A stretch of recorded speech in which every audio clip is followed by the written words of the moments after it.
Assalamualaikum warahmatullahi wabarakatuh. Jumpa lagi dengan saya Joko Warino. Ya, kali ini saya masih berada di kebun ya. Ini saya berada di salah satu kebun warga. Jarang-jarang ini ada kebun warga ataupun masyarakat yang ditanami tanaman kacang-kacangan atau leguminose ya. Kacang-kacangan ini kita lihat di belakang tuh ada tanaman kacang-kacangan. Biasanya hanya di perusahaan-perusahaan perkebunan kelapa sawit yang besar ya, yang ditanam kacang-kacangan. Tapi kita temukan ini kebun hanya beberapa hektar ditanamin tanaman kacang-kacangan. Itu luar biasa ya. Jadi ada beberapa manfaat sih sebenarnya. Memang seharusnya seperti ini ya. Perkebunan itu seperti ini ya, ditanam tanaman kacang-kacangan, bukan bersih secara total.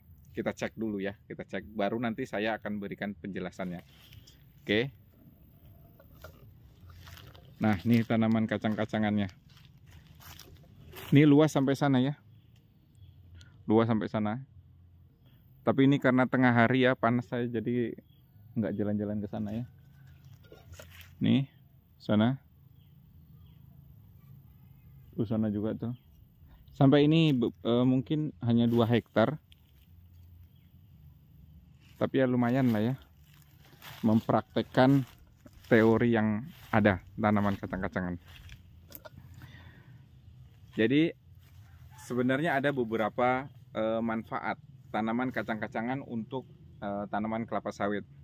Yang pertama tentunya menjaga ketersediaan air ataupun kelembaban tanah. Kita ketahui kan kelapa sawit ini membutuhkan air yang cukup tinggi. Jadi dengan kelembaban tanah yang baik, tentunya ketersediaan air juga baik. Sehingga proses penyerapan unsur hara yang dibantu oleh air itu juga bisa dilakukan dengan baik juga. Tentunya itu nanti akan mempengaruhi proses pertumbuhan dan juga pembungaan ya, pembungaan, sehingga nanti hasilnya juga akan maksimal. Yang kedua ini menggagalkan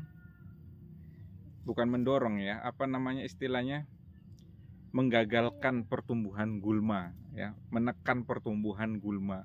Jadi gulma-gulma yang biasanya tumbuh di lahan kelapa sawit biasanya akan kalah dengan tanaman kacang-kacangan ini, sehingga kita lihat saja ini dipenuhi oleh tanaman kacang-kacangan, sehingga gulmanya juga tidak tumbuh lah ya, walaupun tumbuh hanya beberapa saja. Itu yang kedua. Sedangkan yang ketiga, kacang-kacangan merupakan salah satu tanaman yang bisa menghasilkan nitrogen.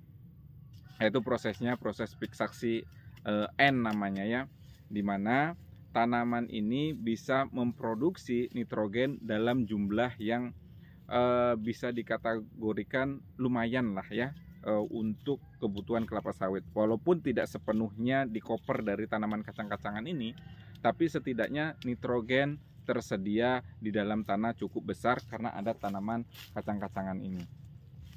Itu yang keberapa tadi? Ketiga ya. Yang keempat, menghambat yang namanya hama.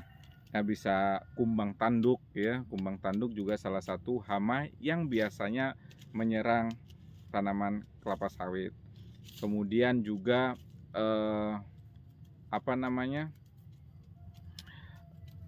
penyakit ya, seperti pembusukan pada ujung tanaman ya, itu biasanya juga bisa dikendalikan oleh tanaman kacang-kacangan.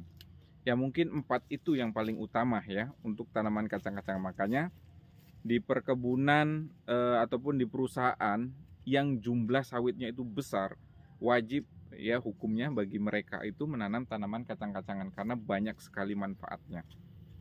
Nah, masalahnya kan kalau di kita, di petani tidak mau menerapkan seperti itu. Ingin lahannya bersih total ya, bersih total. Kadang-kadang memang kelemahannya dari tanaman kacang-kacangan ini kadang-kadang adalah ular ya, ular dan segala macam. Nah, kalau petani kan nggak mau seperti itu ya, jadi ya seperti itulah. Tapi harus dicoba ya. Mungkin Kalau teman-teman punya lahan kelapa sawit misalkan 4 hektar, 2 hektar tidak diberi kacang-kacangan, 2 hektar diberi tanaman kacang-kacangan. Jadi bisa membedakan mana yang baik dengan perawatan yang sama ya.